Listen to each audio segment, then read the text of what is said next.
my friends, I'm so excited for chapter 12. This chapter is pretty interesting. We're going to learn something new about Lavender. She's going to scheme a little bit, so really pay attention. All right, chapter 12. In the middle of the first week of Matilda's first term, Miss Honey said to the class, "I have some important news for you, so listen carefully. You too, Matilda. Put that book down for a moment and pay attention." Small, eager faces looked up and listened. "It is the headmistress's custom," Miss Honey went on, "to take over the class for one period each week. She does this with every class in the school, and each class has a fixed day and a fixed time. Ours is always 2 o'clock on Thursday afternoons, immediately after lunch. So, tomorrow at 2 o'clock, Miss Trunchbull will be taking over from me for one lesson. I shall be here as well, of course, but only as a silent witness. Is that understood?" "Yes, Miss Honey," they chirruped. "A word of warning to you all," Miss Honey said. "The headmistress is very strict about everything. Make sure your clothes are clean, your faces are clean, and your hands are clean. Speak only when spoken to. When she asks you a question, stand up at once before you answer it. Never argue with her. Never answer back. Never try to be funny. If you do, you will make her angry, and when the headmistress gets angry, you had better watch out." "You can say that again," Lavender murmured. "I am quite sure," Miss Honey said, "that she will be testing you on what you are meant to have learned this week, which is your 2 times tables. So I strongly advise you to swat it up when you get home tonight. Get your mother or father to hear you on it." And here's the class listening to Miss Honey. "What else will she test us on?" someone asked. "Spelling," Miss Honey said. "Try to remember everything you have learned these last few days. And one more thing. A jug of water and a glass must always be on the table here when the headmistress comes in. She never takes a lesson without that. Now, who will be responsible for seeing that it's there?" "I will," Lavender said at once. "Very well, Lavender," Miss Honey said. "It will be your job to go to the kitchen and get the jug and fill it with water and put it on the table here with a clean, empty glass just before the lesson starts." "What if the jug's not in the kitchen?" Lavender asked. "There are a dozen headmistresses' jugs and glasses in the kitchen," Miss Honey said. "They are used all over the school." "I won't forget," Lavender said. "I promise I won't." "All righty." Lavender's scheming mind was going over the possibilities that this water jug job had opened up for her. She longed to do something truly heroic. She admired the older girl, Hortensia, to distraction for the darling deeds she had performed in the school. She also admired Matilda, who had sworn her to secrecy about the parrot job she had brought off at home, and also the great hair oil switch, which had bleached her father's hair. It was her turn now to become a hero, if only she could come up with a brilliant plot. On the way home from school that afternoon, she began to mull over the various possibilities, and when at last the germ of a brilliant idea hit her, she began to expand on it and lay her plans with the same kind of care the Duke of Wellington had done before the Battle of Waterloo. Admittedly, the enemy on this occasion was not Napoleon, but you would never have got anyone at Crunchem Hall to admit that the headmistress was a less formidable foe than the famous Frenchman. Great skill would have to be exercised, Lavender told herself, and great secrecy observed if she was to come out of this exploit alive.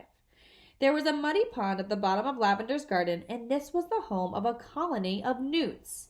The newt, although fairly common in English ponds, is not often seen by ordinary people because it is a shy and murky creature. It is an incredibly ugly, gruesome-looking creature, rather like a baby crocodile, but with a shorter head. It is quite harmless, but doesn't look it. It is about 6 inches long and very slimy, with a greenish-gray skin on top and an orange-colored belly underneath. It is, in fact, an amphibian, which can live in or out of water. That evening, Lavender went to the bottom of the garden, determined to catch a newt. They are swiftly moving animals and not easy to get hold of. She lay on the bank for a long time, waiting patiently until she spotted a whopper. Then, using her school hat as a net, she swooped and caught it. She had lined her pencil box with pondweed, ready to receive the creature, But she discovered that it was not easy to get the newt out of the hat and into the pencil box. It wriggled and squirmed like quicksilver, and apart from that, the box was only just long enough to take it. When she did get it in, at last, she had to be careful not to trap its tail in the lid when she slid it closed. A boy next door, called Rupert, had told her that if you chopped off a newt's tail, the tail stayed alive and grew into another newt 10 times bigger than the first one. It could be the size of an alligator.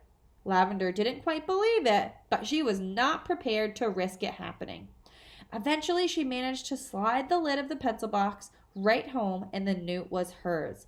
Then, on second thoughts, she opened the lid just the tiniest fraction so that the creature could breathe. The next day, she carried... Oh, let me show you a picture first. This is a picture of her capturing the newt. The next day, she carried her secret weapon to school in her satchel. She was tingling with excitement. She was longing to tell Matilda about her plan of battle. In fact, she wanted to tell the whole class. But she finally decided to tell nobody. It was better that way because then no one, even when put under the most severe torture, would be able to name her as the culprit. Lunchtime came. Today, it was sausages and baked beans, Lavender's favorite, but she couldn't eat it. "Are you feeling all right, Lavender?" Miss Honey asked from the head of the table.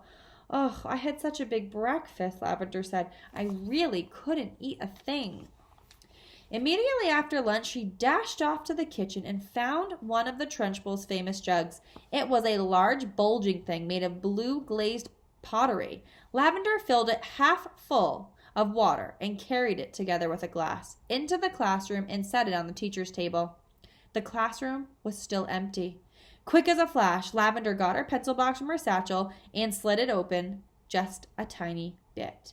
The newt was lying quite still with great care. She held the box over the neck of the jug and pulled the lid fully open and tipped the newt in.